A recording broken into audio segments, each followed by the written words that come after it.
And this model right here is the Ballistic V3X HyperSpeed. I have it plugged in now. You can see how it looks right here. I've been using this for about a week now. This is a very good quality mouse for any type of activity. I don't do a lot of gaming, but I like a good responsive mouse for clicks. And really for me, what I like is I have more bigger hands, and I like my hand to rest down onto a mouse, so that way I get comfortable, so I don't get my kind of cramping in my fingers. The buttons are large. On the actual main button is very large right there. You have a RGB roller wheel right there in the middle that is adjustable. By the way, you can adjust it with this right here, and I will show you over here on the computer in a minute. You get kind of an access button right here on the side and a back and forward, but you can assign these buttons to whatever.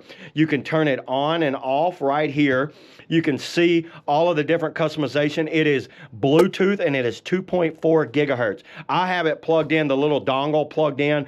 It has a very quick optical range. Actually, let's just bring it over here to the computer and let me show you on the PC. So I am using it right here. You can see it moving around. I don't know how well you can see the mouse, but watch when I hit this button right here. You guys see that? 3200 DPI. Hit it again, 6400 DPI, on the fly, adjustable DPI, 400. Now look at the slowness. Now I would use this if I was kind of like, didn't want to be so quick with my mouse movements. What I do, there's 800. I like about 1600 to 3200 DPI, and then you can see, let me go back around. So right here, I'll bring some files up. Look at how I can move them around very quickly, moving between my two monitors. By the way, these are the Samsung Curve monitors. If you're wondering what these are, I have this Curve dual monitor set up very quickly and on the responsiveness of it.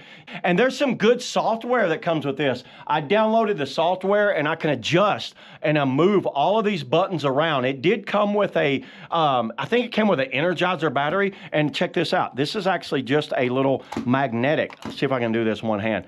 Those have neodymium magnets just popped on right there. Is that not cool? None of that slider stuff. You just basically drop it on there and this thing falls right into place. Look how it just fell right in place. It has the Razer logo on it. So you have the position of the thumb right here. So when I'm moving around, my thumb's not dragging on my pad right there. That is very nice, everybody. Very clean action on that movement right there. It's hard to show a mouse. You almost have to use it, because I looked at several reviews on this thing, and this came back as some of the best reviews of any mouse. This is something I recommend for anyone, not just a gamer, but anyone that just wants to do productivity, whether it's spreadsheets or like video editing or anything like that, at a very affordable price. By the way, these things can be very expensive, but this one was very affordable. So good job on Razer for making a great mouse and an affordable cost. So yeah, there it is, everybody. That's all I got on the Ballistic V3 HyperSpeed. See you all in the next video.